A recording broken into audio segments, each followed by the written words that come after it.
Can you be a top-tier makeup artist for Hollywood celebrities and fitness models, yet still feel like your life is on the verge of collapsing? For Anna, the answer was a terrifying yes. Despite an extensive portfolio and years of work on Swedish and American television, Anna was trapped in a cycle of temporary visas that led nowhere for her family. The stakes weren't just her career, it was the home she had built for her son. How do you prove to the US government that you are extraordinary?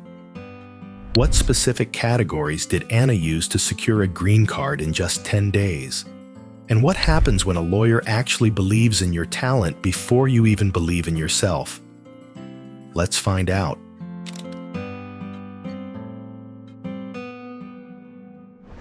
Just a quick reminder, if you appreciate this in-depth content, please take a moment to like and subscribe. It helps us bring you more. Now, on with the story. I actually started educating myself to become a makeup artist when I was only 16 years old. I've always been an artistic person. I've always loved to draw, and especially eyes for some reason. So it just fell naturally with me to eventually go that route. And my makeup teacher inspired me a lot. I was actually a makeup model first, so I just started going there, being their little pet. And he told me, you should really try and become a makeup artist because I think you're talented. And I was so young, so, I wasn't sure if I was actually going to get any jobs. But I started getting hired even before I graduated. So I started getting my first magazine jobs when I was only 17 years old. And doing runway shows and like all the big magazines. And so I had an extensive portfolio when I was like 18, 19 years old. Then I eventually moved to America. And because I speak Swedish, there's a lot of Swedish television reality TV shows here, Hollywood-wise and other Swedish American celebrities, you say. So I got hired on them, and it just one thing led to another, and that's how it works. I built a network, and I started getting into fitness makeup as well. So I've done a lot of sports makeup. So that's kind of my specialty. It's really important building a portfolio that shows your work up close. So it doesn't just, I've done a lot of jobs where I don't get pictures per se that specifies why my work is good. It's just a picture far away. So I think it's really important to be able to show that you're in detail, that you're really good, because that's what sets you apart from other makeup artists. But also to really put forth the pictures that show your best jobs. Like if you've done a magazine cover, if you've done a spread, or if you've done television, that you've put that first, and then you put another section with really good pictures of your work, and then you can just, go from there. But it's really important to put, if you have a magazine front, you put that first. Well, I've built my network in makeup word of mouth, really. The first magazine job I got when I was very young, I got one magazine gig through a friend, and they loved me. So they actually had another makeup artist on the job, but she brought her dog and it was kind of annoying, and they liked me. So they called me for the next magazine job. And then the photographers started, wanting to work with me all the time.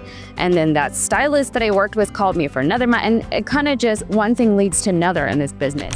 Anna started as a makeup model at 16, being called a little pet before proving she was a powerhouse. Have you ever been underestimated early in your career, only to prove everyone wrong? We'd love to hear about the moment you realized you were meant for more. Heard about the EB-1 actually first, I think, through a friend that is a musician, and she was actually an reality actress that I worked with. And she told me that she had first an O1, and then she applied for EB-1. And she told me that, a lot of lawyers didn't believe in her, but she gathered all the categories. And I thought, okay, well, it's possible. I'm not sure if I qualify, but it's possible. And then I went to a lawyer and I talked to him about it, and I read up on it online, eventually coming across Chris' website. And when I talked to him, it made sense. So to qualify for the EB-1, I had to satisfy 3 categories. And the first one I had to satisfy was critical role. And to qualify for this, I showed that I had worked on several high-profile television shows.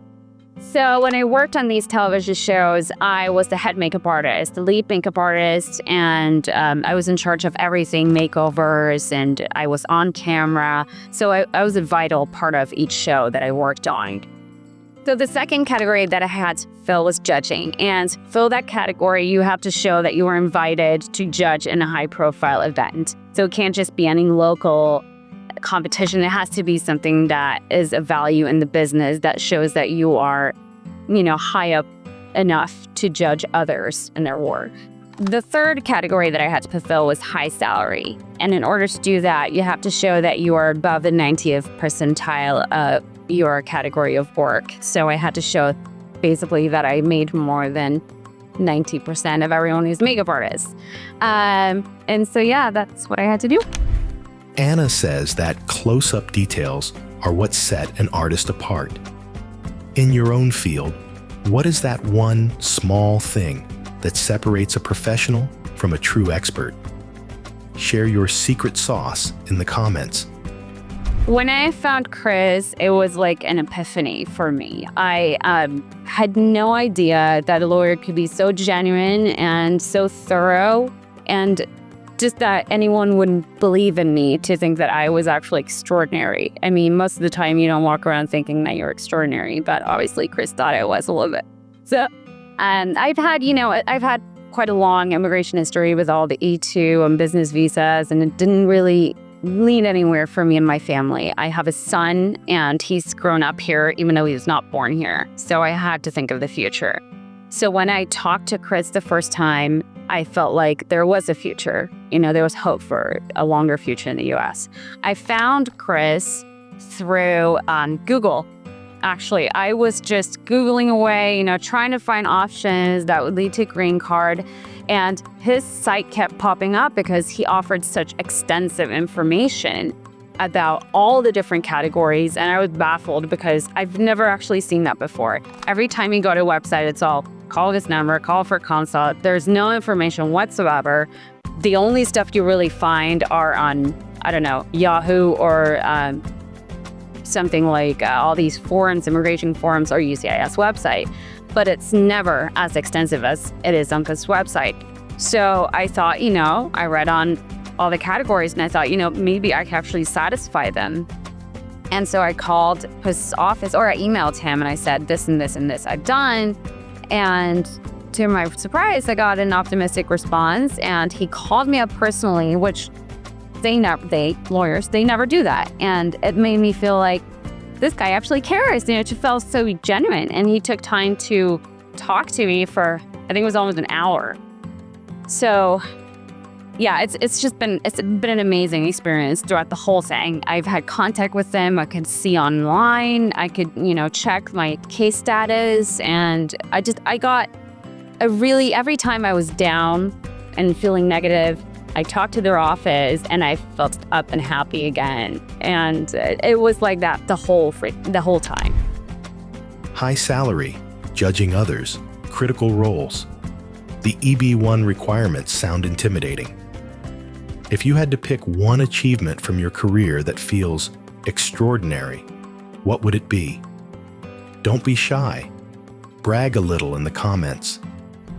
When I sat out, I got approved. It was really a shock because we didn't even get the receipt yet. I think it was 10 days or something since we sent in the case. And my lawyer told me that, we might be able to get the receipt probably in 2-3 days after we send in a case. So I was waiting, and then I finally got the receipt, and I thought, maybe I'll just check online. And I went to check online, and I was like, well, what's going on? Post-decision activity. And I thought, no, there's no hope left. And then I read, and it said, well, this has been approved, and, the approval notice has been sent today. And I read it, I think about 10 times. And then I waited 2 hours and then went in and checked again. So I'm like, maybe there's something wrong. Maybe I'll get a notice saying, sorry, we're really sorry. But so I screamed when I felt like I could finally believe it. I screamed out loud because it's meant so much to me and my family. It's so hard to explain for someone who's not gone through this, but I think that everyone who is going through it or is about to go through it will understand. When you've built your life somewhere, or you're hoping to build your life, you've invested your time and money, and you want to be able to feel like you have a home somewhere. And to have that at stake is extremely stressful. Now it feels like my life can begin. It feels like a major cloud is just dissipated, and I can finally, look in all directions. So I can't even tell you. Chris is my angel. 10 days to change a life. Imagine checking a website and seeing your entire future secured in seconds. What would be the first thing you'd do if you got that approved notification today? Tell us your dream celebration. Don't give up. I mean, there's always hope if you want something enough. I don't know how many, times I thought, this is not gonna work, this part is not gonna work, what am I gonna do? But if you really want something, you can make it work. You just have to cooperate with Chris and his associates and just be creative. You might have something that works that you didn't think worked. So there's always ways. And just have faith, because they're really good. And the best, I would say. And so just don't give up. I mean, if I know now, all these years later, if I would have given up, I wouldn't be here today. So that's my advice. Anna's journey shows that being extraordinary isn't just a title. It's about how you document your impact. By focusing on her niche in fitness makeup and her leadership roles in television, she turned a stressful immigration history into a permanent home. Her advice is simple. Don't give up, be creative, and find a partner who sees your value even when you don't. What part of his story inspired you the most? Let us know in the comments, and follow our channel for more stories just like this.